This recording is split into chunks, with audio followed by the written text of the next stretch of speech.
Q&A, karena setiap pertanyaan selalu ada jawaban. Dipandu oleh Yohana Margareta.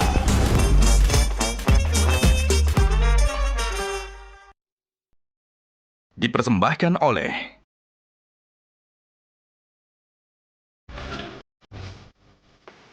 Panelis kita hari ini. Pernah nggak menemukan kesulitan mengerti sebuah lagu? Seberapa penting sih bagi seorang musisi untuk membaca fenomena sosial? Mau dicegah supaya berantemnya tuh nggak lanjut, terus sama ayah aku pengecut loh digituin. Masih Kang Fauzi adalah sahabat dari SMA ya Bella ya? Betul sekali. Sekarang ceritakan rahasia yang harus kita ungkap. Kenal dengan Chrisye pada saat saya di SMA. Nah, tiba-tiba Chrisye datang ke saya, gue pengen album berikutnya lo yang megang. Sebenarnya ngeband saya tuh ya, lebih ke supaya saya bergaul. Yang ada September Ceria, itu aku nggak terima duit sepeser pun. Gajah Duduk dipilih karena sudah lama hadir dalam mewarnai perkembangan berbusana di Nusantara dan telah melekat di hati lapisan konsumen secara turun-temurun. Perkembangan sarung sedemikian pesatnya, sehingga sekarang tidak hanya dikenakan oleh pria sebagai outfitnya, karena kain sarung Gajah Duduk menawarkan kenyamanan yang sesungguhnya, serta tidak bisa dibandingkan. Hal ini sesuai dengan tagline kita, Legenda Nusantara, bahwa sarung adalah budaya kita, sarung adalah Indonesia.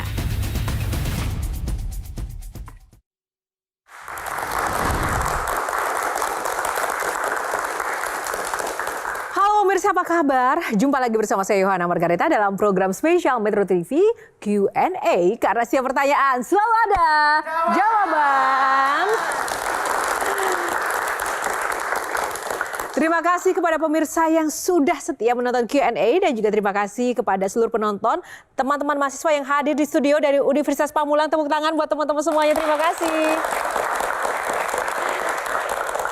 Kali ini tidak akan menyesal datang di Q&A dan menonton Q&A karena kita akan hadirkan bintang tamu yang spesial pada malam hari ini. Dia adalah seorang calling. Nah, apa sih sebenarnya calling? Nanti kita akan cari tahu ya jawabannya.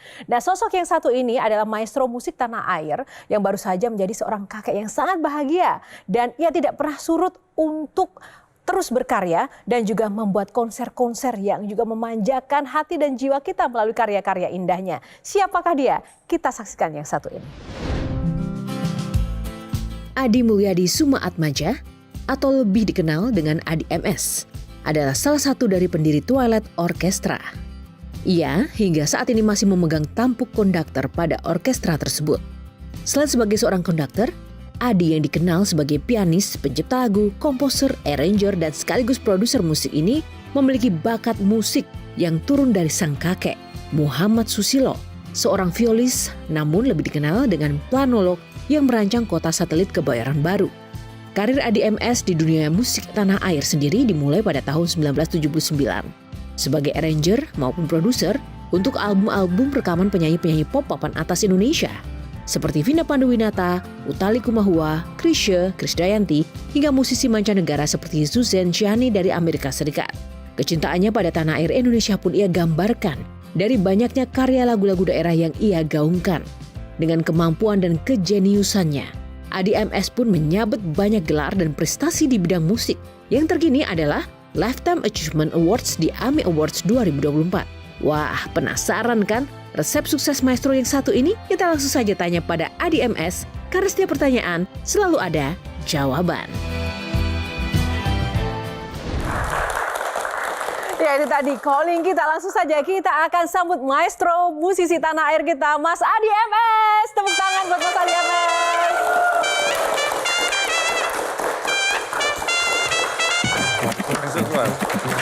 Wih, Mas Adi, apa kabar? Aduh, langsung pengen nyanyi ya kalau ada Mas Adi di sini. Lagi sibuk apa Mas Adi? Seperti biasa menyiapkan konser, video game concert. Oh, itu yang Februari. menggandeng artis-artis K-pop ya? Iya, yang suka Korea tuh istri saya, dia ARMY banget. Oh, ARMY BTS dong ya? BTS. Oke. Nah, oke. Selain musik dan nanti kita akan gali-gali lagi, katanya Mas Adi juga saat ini sudah menjadi seorang kakek yang bahagia. Berarti sekarang kita panggilnya kakek, opa, atau apa nih? Apa, Mas Bro aja. Mas Bro. Oke. Sebelum duduk, ada beberapa pertanyaan yang harus dijawab cepat ya. Siap. Nah, musik lawas atau musik kekinian? Lawas, Studio musik atau ruang keluarga? ruang keluarga. Anak atau cucu? Sekarang cucu. Sekarang cucu. Ini si Kevin sering protes di situ ya. Musik klasik atau pop? Dua-duanya. Dua-duanya. Musik atau politik? Musik dong. Musik dong, tepuk tangan buat Mas Adi. Silakan duduk Mas Adi. Nah, Mas Adi, sebelum kita ulas lebih dalam lagi sosok Mas Adi, ada aturan mainnya, ada 9 box di sini. Nanti Mas Adi boleh pilih boxnya, nanti ada topik-topik yang akan membahas tentang sosok Adi MS. Oke, Mas Adi, boleh pilih box nomor berapa? Kayaknya nomor 8 ya. Nomor 8 ya, kita buka box nomor 8. Calling, konduktor keliling. Sebenarnya calling itu artinya apa dan dari mana asal calling ini? Aku baru dengar sekarang, baru tahu. Tapi kami tuh sering lihat katanya terinspirasi dari yang namanya penjual kopi keliling ya, benar? Ya kayaknya sih. Singkatannya apa Mas?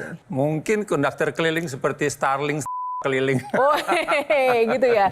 Nah, agree nggak dengan sebutan itu? Ya nggak apa-apa, mau disebut apa aja saya aman-aman aja gitu.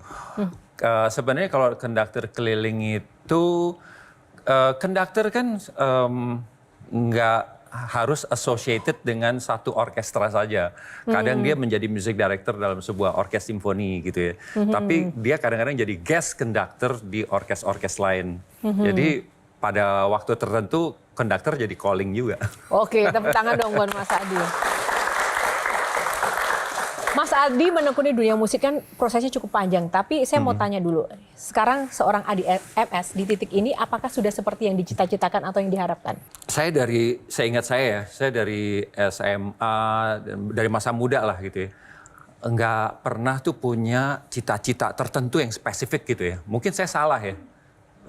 Tapi saya selalu berprinsip hidup itu cuma sekali. Seperti Tuhan kasih kita satu playground, kasih tiket, yuk main. Nanti pada saat tertentu check out gitu ya. Nah, saya ingin pada saat saya menggunakan playground saya ini, saya bahagia aja, simple.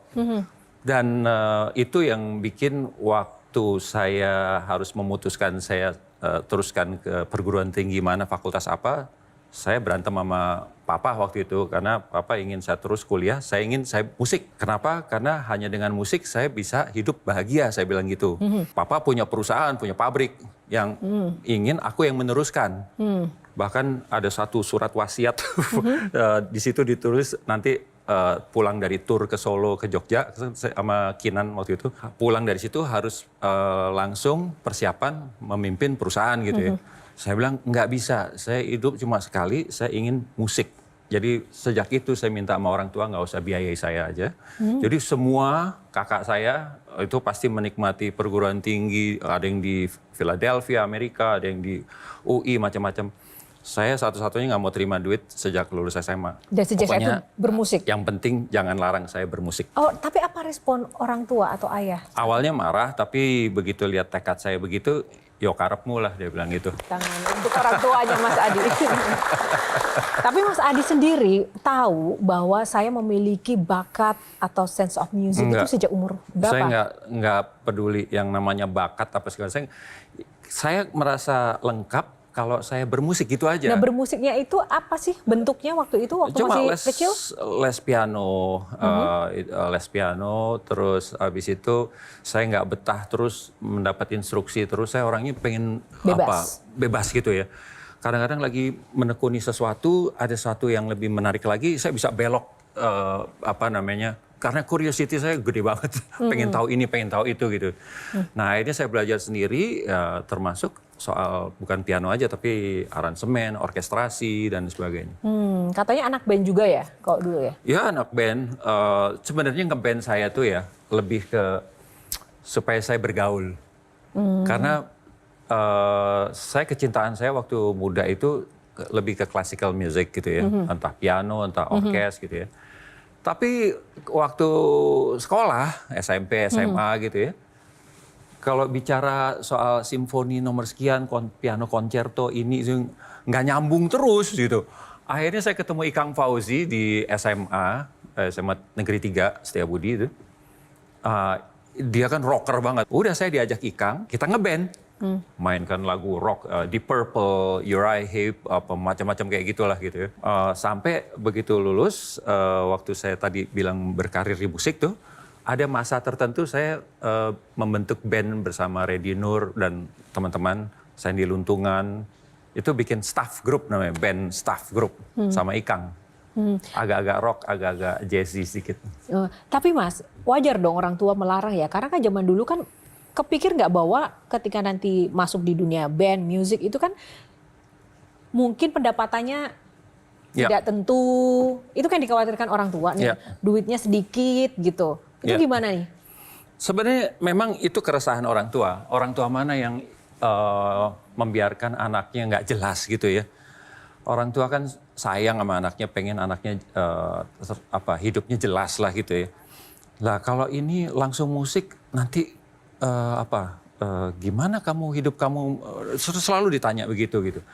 Padahal papa modal dengkul, akhirnya punya pabrik, punya itu segala macam. Istilahnya lu tinggal nerusin gitu. Saat itu malah saya tertantang. Akhirnya saya datangi beberapa musisi senior gitu ya. Cari tahu pola hidupnya gimana, bagaimana menggunakan uangnya dan sebagainya. Akhirnya saya malah makin kuat, makin tekad, makin besar. Karena ternyata saya melihat musisi nggak ada bedanya dengan pengusaha, dengan yang lain-lain. Kalau kita nggak menyiapkan diri dengan asuransi, tabungan hari tua dan sebagainya, ya ada apa-apa ya kita tanggung sendiri. Nah, ternyata itu masalahnya pengelolaan keuangan dan sebagainya. Ya udah, saya makin yakin. Nggak, saya aman Pak. Udah, pokoknya saya nggak mau terima duit dari Bapak. Makin menantang makin yakin ya? Makin yakin. Nah, tapi sekarang kan ketika sudah punya anak ya Mas, ingin masuk musik juga kan. Kalau sekarang kan ayahnya musisi, udah punya modal, anaknya enak dong tinggal jadi musisi. Itu gimana? Ada perbedaan nggak sosok anak putra Mas Adi ya, Kevin misalnya, dengan sosok Adi yang dulu? Apa yang berbeda? Jadi gini, waktu Kevin umur 17 tahun ya, saya ingat di meja makan tiba-tiba Kevin bilang, "Pak, aku ini kesel nih Pak. Kalau aku bikin sesuatu yang bagus, orang bilang, oh terang aja, bokap lo, nyokap lo, bla bla bla. Kalau aku bikin sesuatu yang jelek, lu bikin malu bokap nyokap lo. Aku mesti gimana ya Pak?" Itu serius, dia semurung itu gitu ya. Saya kaget dan langsung saya bikin keputusan sama dia. Oke, mulai saat ini Papa nggak mau ikut campur sama sekali soal pekerjaan kamu. Nah, dia akhirnya kontrak di Musika gitu, bikin Viara. Nah, begitu masuk ke studio, selama Kevin rekaman, satu kali pun nggak pernah saya tengok. Jadi saya ingin kalau nanti gagal ya, kegagalan kamu. Kalau sukses, it's yours completely. Nah waktu Mas Adi mulai itu gimana? Kirim demo juga atau tiba-tiba emang, wah ini orang canggih nih? Mas Ikang Fauzi adalah sahabat dari SMA ya Bella ya? Betul sekali. Sekarang ceritakan rahasia yang harus kita ungkap.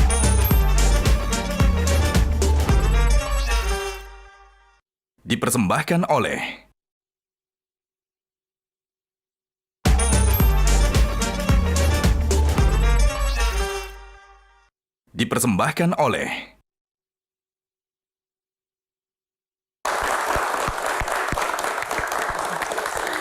Ya, gak afdol kalau kita tidak kedatangan para panelis kita. Kita sambut, berikan tepuk tangan yang meriah untuk Isabella Fauzi, Bang Henry Satrio, Sherliana Vita.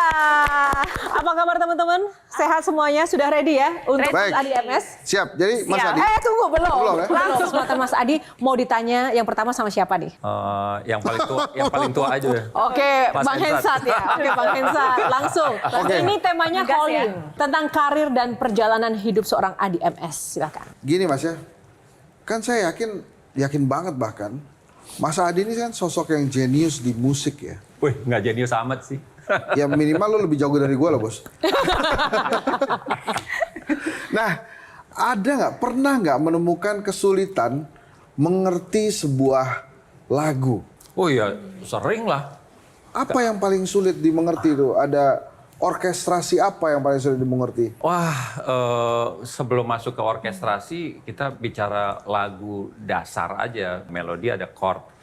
Itu aja kadang ada bagian tertentu kalau kita dengar sebuah lagu, kok kesini?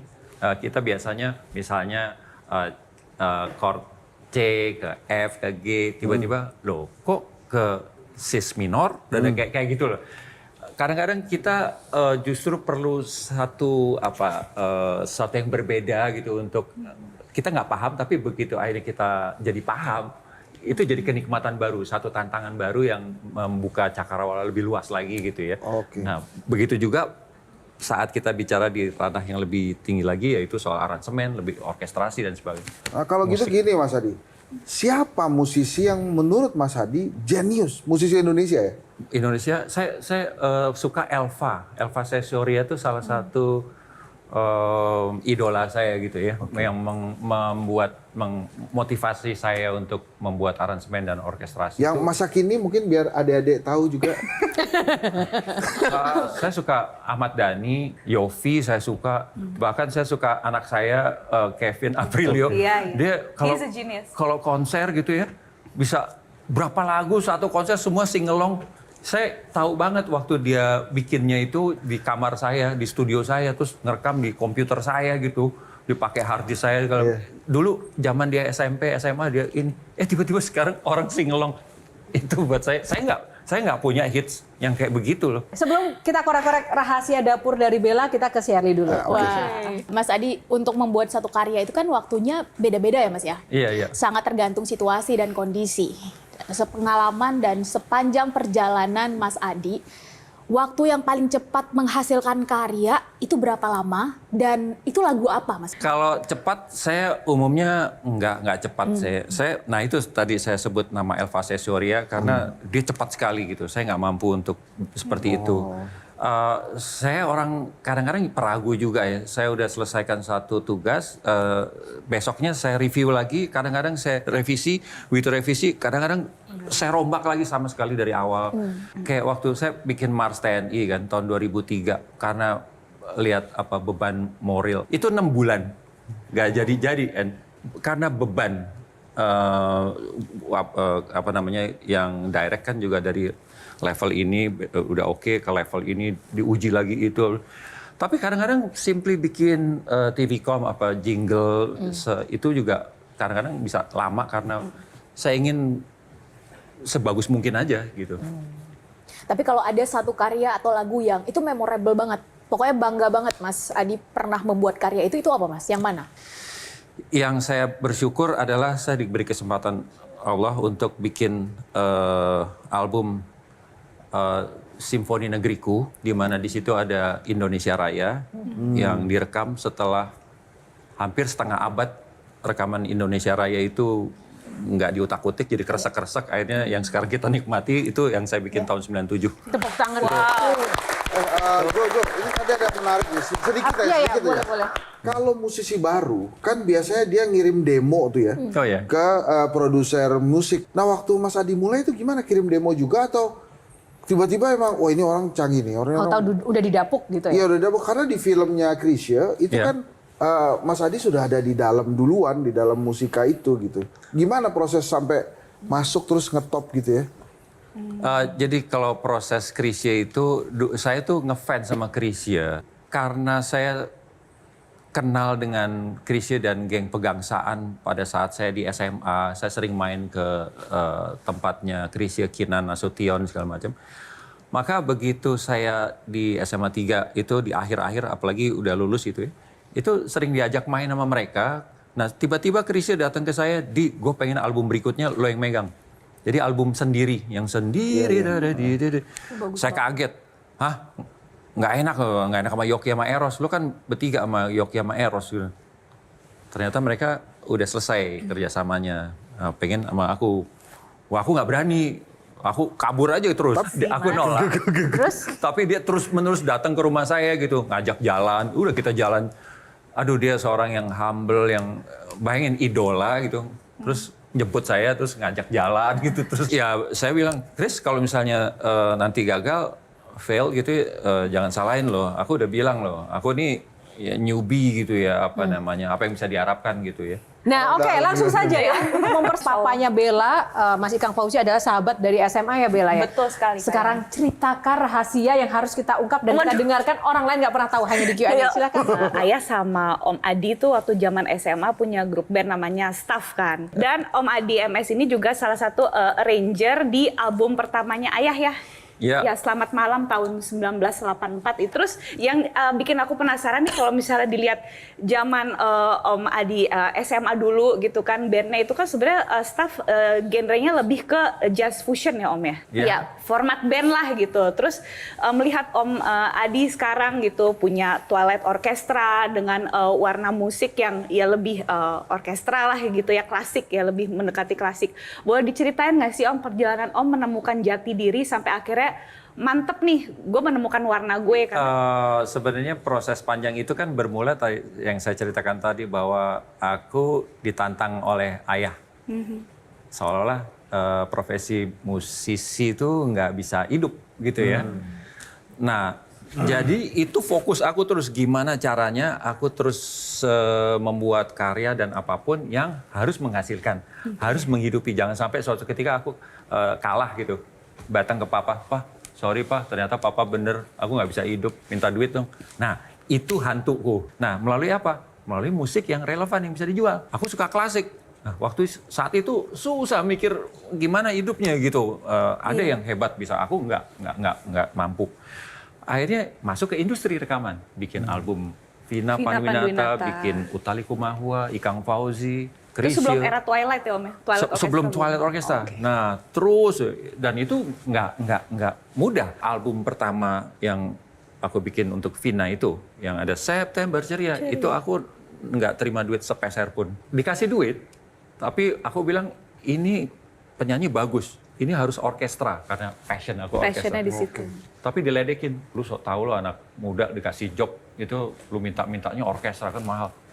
Aku minta orkestranya di Filipina. Lebih belagu lah gitu. Aku dikasih berapa? Segitu, oke. Aku pakai semua. Jadi semuanya 100% aku pakai buat rekaman di Filipina, pesawat, orkes buat sana. Aku nggak dapat sama sekali. Begitu itu meledak, wah hits gitu ya. Setelah itu baru bergulir tuh. Setiap aku ditawarin rekaman, pakai orkes. Siap. Kalau nggak ada Odi Agam nih, nggak ada Twilight Orchestra loh. Dulu di rumah dia tuh, waktu habis rapat, tiba-tiba di kalau gitu kita berantem aja.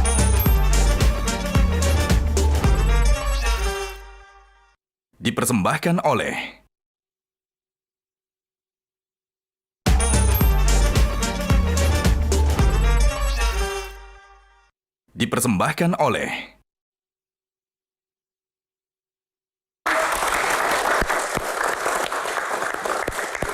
Ya, saya ingin tanya ke Bella. Pernah nggak diceritain ayah Ikang Fauzi tentang kenakalan Adi MS? Oke, ini nggak apa-apa. Nggak apa-apa dong Mas Adi ya, ayo. Oke, siap. Jadi kalau ayah sih suka cerita masa-masa SMA-nya tuh banyak banget ya, Masya Allah, sama Om Adi. Itu bagi ayah Ikang tuh Om Adi adalah sahabatnya yang luar biasa banget. Ada satu kejadian pas mereka sama-sama masih di SMA 3 ya Om ya. Jadi tuh dulu SMA 3 kan suka tawuran katanya gitu. Terus ayah Ikang sama Om Adi tuh dulu pernah tawuran sampai pingsan ngelawan kakak kelas gitu. Seorang Adi MS. Adi MS yang zaman dulu rambutnya belum kayak sekarang ya. Om Adi Gondrong tuh, ya? iya. Nah, lo nggak salah orang. Kagak. Bener, jadi dulu tuh kalau nggak salah ceritanya tuh ayah sempat digebukin gitu kan, terus pingsan, terus ditolongnya sama Om Adi gitu, terus dibilang katanya jangan apa, pokoknya intinya tuh mau dicegah supaya berantemnya tuh nggak lanjut gitu kan. Oleh Om Adi. Terus sama ayah aku, pengecut lo digituin. Apa yang dilakukan Mas Adi? Ya langsung hilang nalar, aku langsung keluar, aku mau hadapi ratusan orang sendirian. Simply cuma mau ngasih tahu Ikang, gue bukan pengecut gitu ya. Oke. Kalau aku nggak tahu ya, aku introvert, pemalu, di rumah memes udah tahu lah. Tapi begitu kena tek, itu udah aku bisa completely berubah gitu. Krak. Begitu, begitu mau ke lapangan, menuju ke situ ada sabara kan, polisi yang pakai itu tuh. Karena waktu itu kan Itu liftingnya Mbak Titi Soeharto itu. Dia satu lifting di atas aku. Nah jadi begitu ada sesuatu, cepet gitu. Itu udah ternyata begitu aku keluar mau ke lapangan, ada itu. Polisi-polisi ada yang lengah begini gitu ya. Lagi ngobrol sama temannya, aku rebut aja gitu. Apa yang direbut? Senapan. Oh wow. Terus aku ke lapangan aja. Woi, sini lo. Oh my God, apa yang terjadi? Aku digebukin habis. Pingsan juga. Oke. Terus digotong. Sama-sama Ikang jadi sama-sama korban. Iya, sama-sama korban sih. Ya benar. Ya ampun. Apa kata Mas Ikang melihat ulah Mas Adi? Iya, Diko lu malah dia nasehatin. Lu kan bisa ditembak di gini. Lu gara-gara lu. Nah, kita mau gali lagi lebih dalam. Box nomor berapa? Angka yang lebih unggul lagi daripada 8 tadi, 1. 1, number 1. Kita buka boxnya. Oh, diplomasi. Saya akan serahkan yang pertama untuk Shirley dulu. Sikat, Sir. Mas Aji, Shirley itu mau curhat dulu sedikit. Sebagai masyarakat, sebagai rakyat, dan sebagai calon ibu, Mas. Hari ini tuh kan fenomenanya anak-anak itu jadi kekurangan lagu yang ramah anak.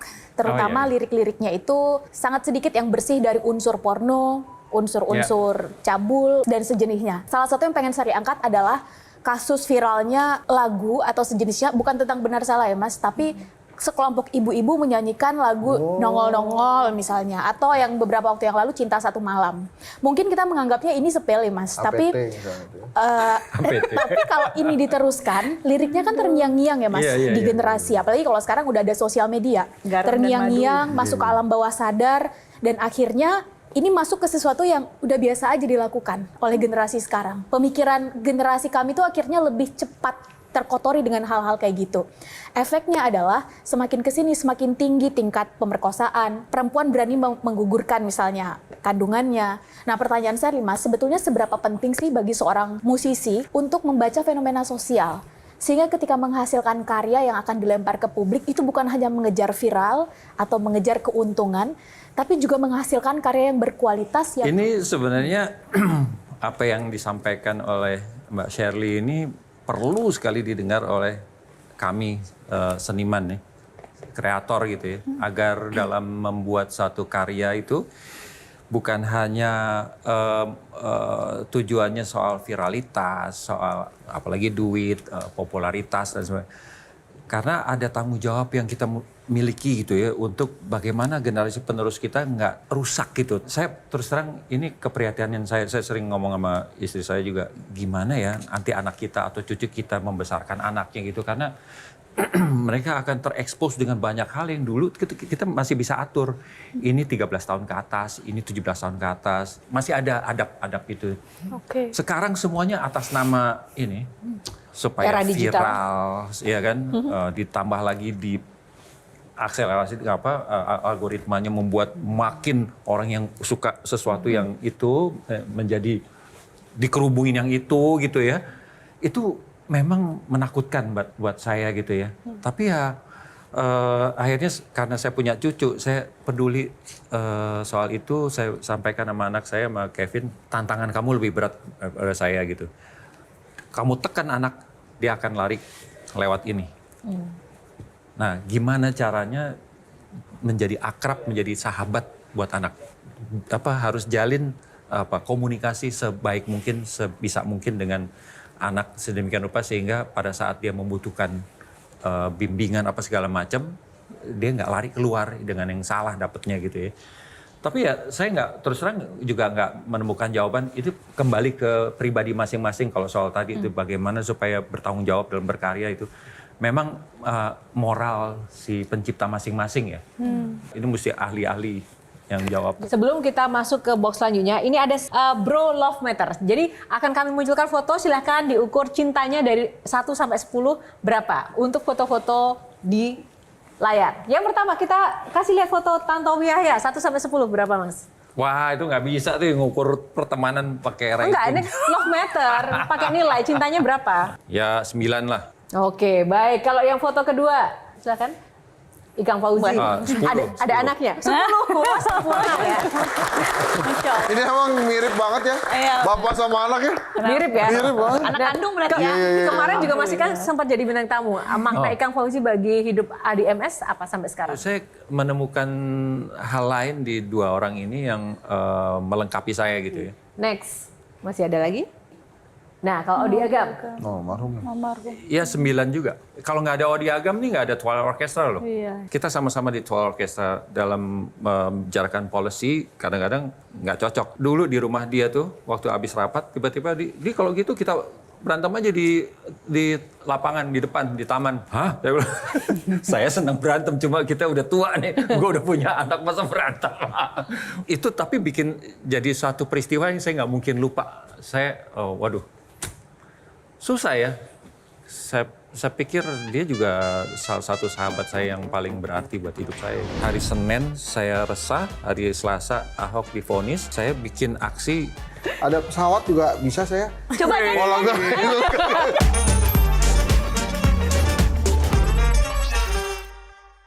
Dipersembahkan oleh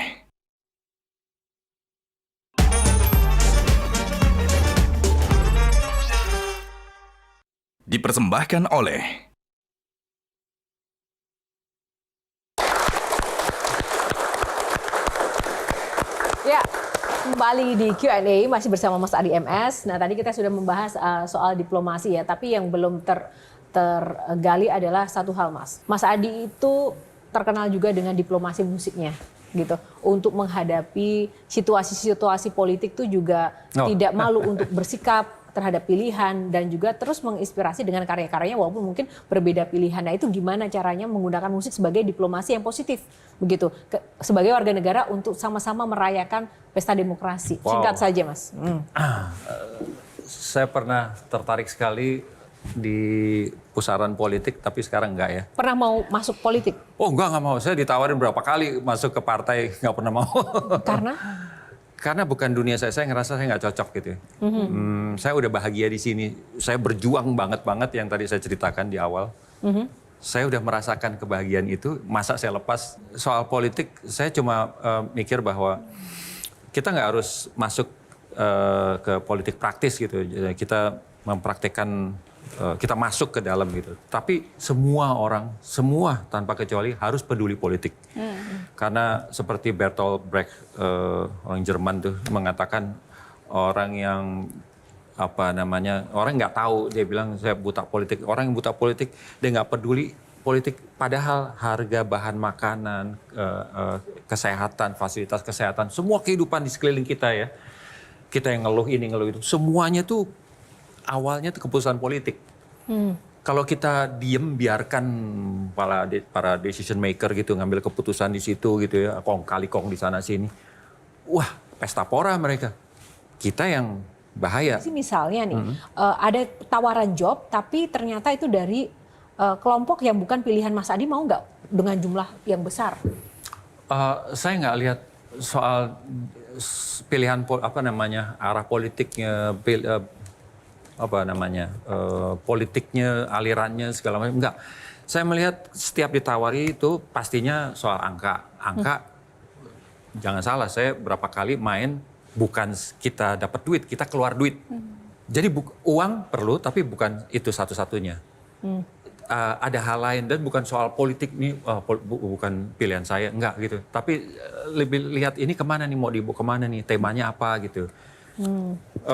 Dulu waktu saya dukung Ahok, saya ingat dulu, saya merasa bukan soal begitu dia mau divonis, saya melihat bahaya yang bukan soal Ahok lagi nih, soal bangsa yang udah dipecah belah oleh kepentingan politik. Kepentingan politik.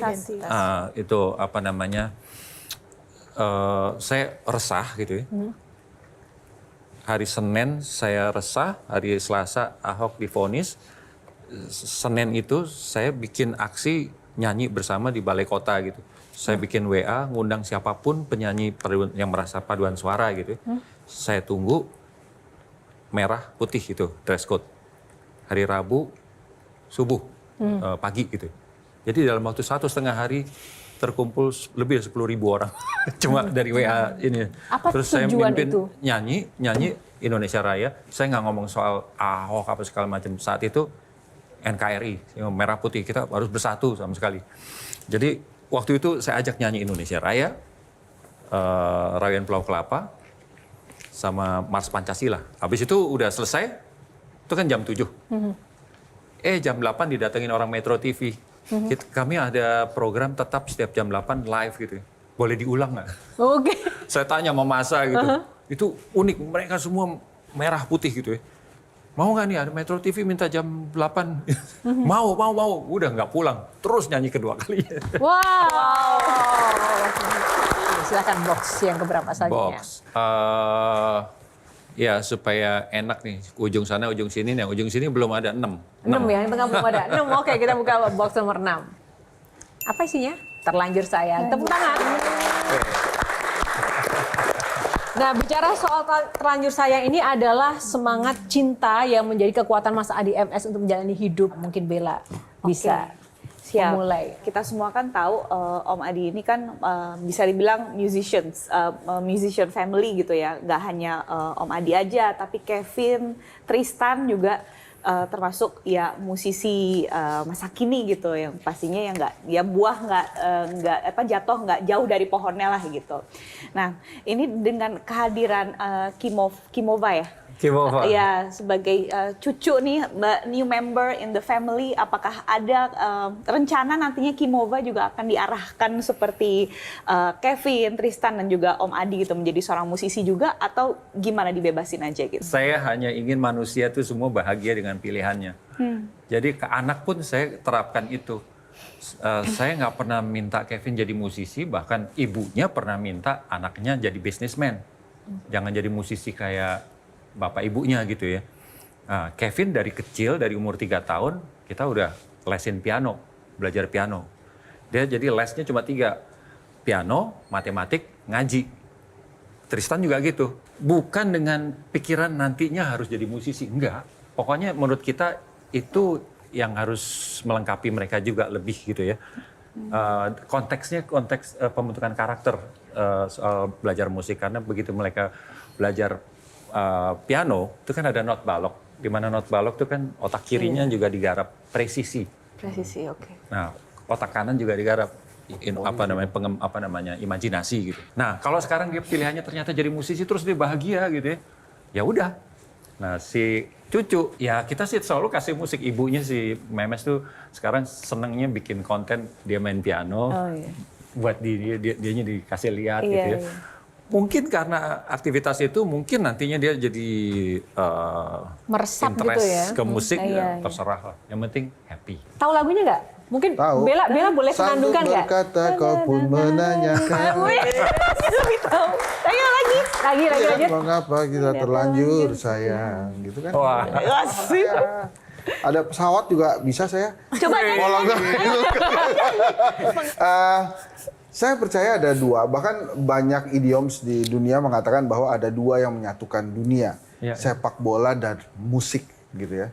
Nah kalau kita kerucutkan ke Indonesia dengan kondisi negara saat ini, menurut Mas Adi kalau dalam musik Indonesia saat ini nih musiknya lagi apa nih? Bukan trennya ya, dengan kondisi Indonesia saat ini. Metal.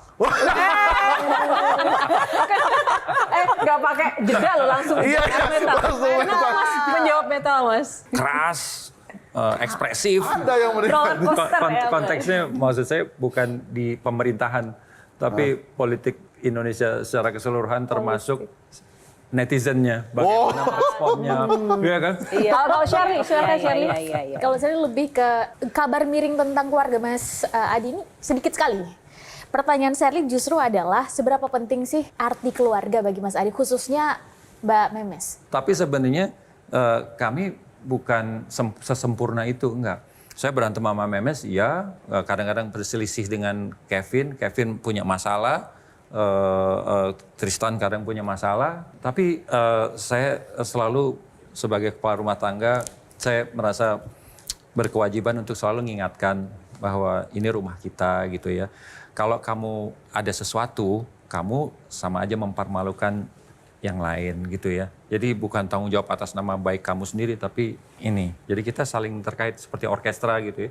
Kalau misalnya semua udah latihan udah bagus, si trompet ngerasa gue jago, nggak latihan bener, nggak siap, dia tiba-tiba fals sendirian. Satu, penonton tuh taunya orkesnya jelek, bukan trompetnya jelek.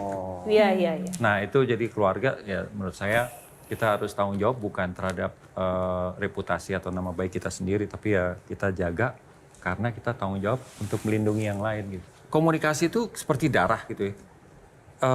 Pada saat kita diem gitu ya, itu beku gitu ya, itu malah bahaya sekali. Jadi semua harus dikomunikasikan. Kadang-kadang saya catat aja sini, tek nanti kalau ada pembahasan serius saya akan buka nih gitu. Ada beberapa yang perlu kita sampaikan, ada yang sebenarnya belum tentu big deal gitu, taruh aja gitu ya. Kalau saya sama Memes dulu sebelum ada WA nih, kita tuh terbiasa lama sekali tulis di note. Begitu saya bangun tidur, itu udah dapet tuh. Surat. Tadi malam tuh maksudnya saya nih begini loh, gini, kamu tuh begini. Kalau aku bisa ada situasinya yang oke, aku ngomong, oke. Tapi kalau enggak, aku balas begini juga. Dikasih surat gitu ya? Tapi harus diselesaikan, harus diutarakan. Kan kita bukan malaikat yang bisa baca perata ini orang kan. Saat saya sama Memes ada masalah gitu, saya nggak mau anak saya tahu. Saya nggak mau di depan anak saya berselisih. Kamu ini, apalagi pakai nada tinggi, apalagi pakai fisik, never. Itu ciri orang yang nggak beradab menurut saya kalau pakai fisik gitu ya. Tapi anak kita harus tahu bahwa kita juga berselisih juga, berbeda juga. Jangan dianggapnya kita kayak terus harmoni. Dia mesti tahu kehidupan yang real, yang realistis gitu.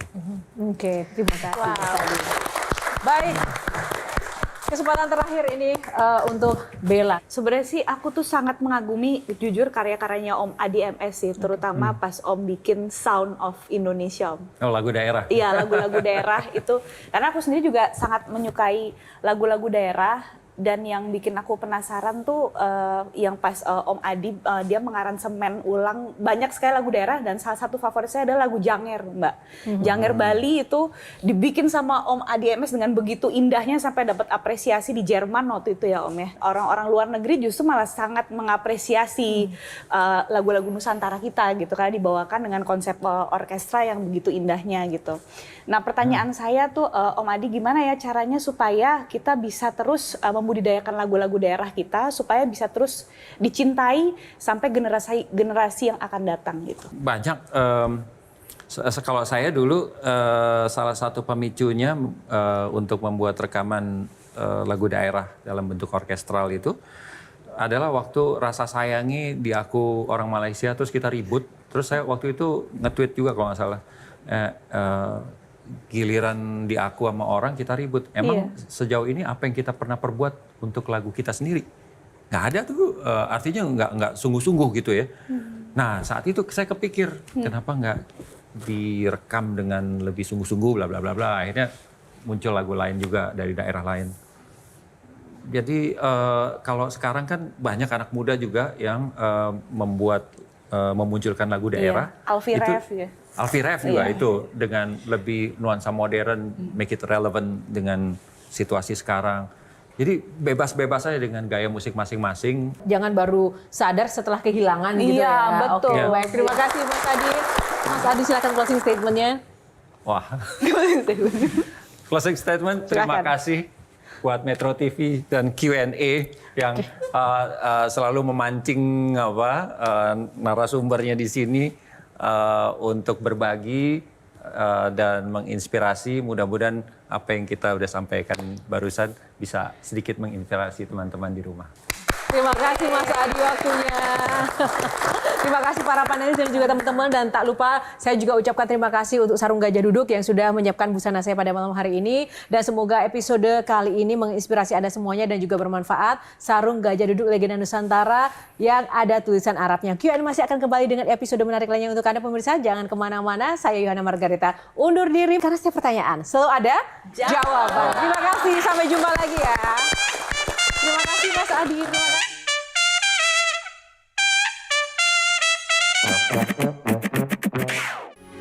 Metro TV.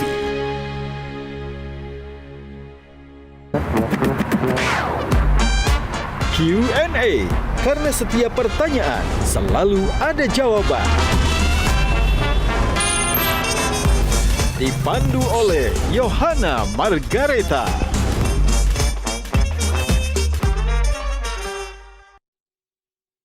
Dipersembahkan oleh Jelajahi cara baru mendapatkan informasi. Download Metro TV Extend sekarang.